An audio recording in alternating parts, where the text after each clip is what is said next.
Next question is from Carl Mendez Spence, which is on the Properties Newbie group on Facebook.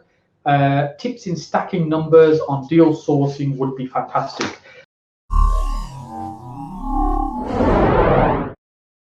So when you're sourcing, and if you're looking to source to sell on, you have to think about, or what I say is start with the end in mind. So what do I mean by that? If you're looking to source properties for somebody, it's being clear what your customer is looking for, what type of things do they want, and then you're going to market to find those, to offer them to them, either as a straightforward fee or possibly packaging it up. What do we mean by packaging it up?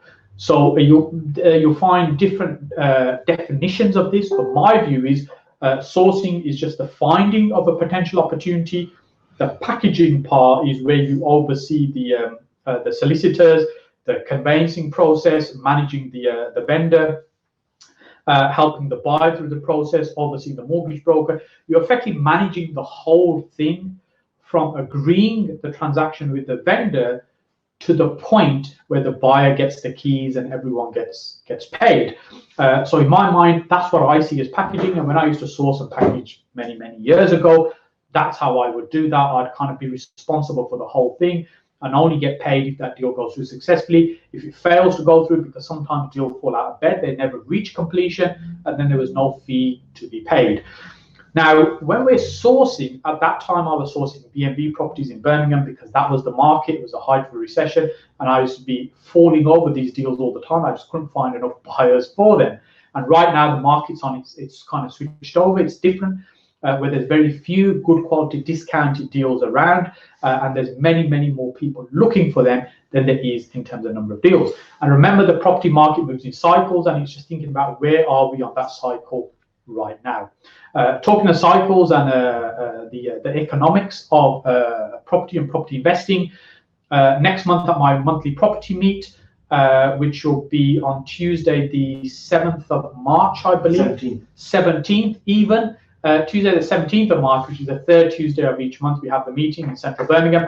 We'll be talking about specifically around the opportunities that exist in the market right now with the economic changes that are going on, and we'll have the budget a few days beforehand, and also what impact the budget will have for us as property investors, because no doubt there's going to be some things that will be happening in this budget that are going to affect us in terms of what we're doing. So that's what we'll be talking about at next month's property meet. So I think it's a great meeting to get to. It's certainly the largest outside London. We get 100 people there every single month without fail, and it sells out beforehand. So you can book on nice and early on that. The web address is hussain.com/networking. So getting back to Carl's question in terms of making the numbers stack. So it's understanding what people are looking for. So let's say somebody approaches me right now and says, "Hey Sad, could you source me some property deals right now? I'm quite happy to pay you. I think fantastic. What is it you're looking for?" I'm looking for properties that are 30% below market value. And I'm thinking, in this market right now in Birmingham, it's very unlikely you're going to be finding those kind of deals, because it isn't that market right now. We're not at that point in the property cycle where you'll find such discounts. So it's been about being realistic about what people want, and then your ability to be able to deliver that, because that might be your shopping list of what somebody wants, but actually, can you go and shop and find those particular deals?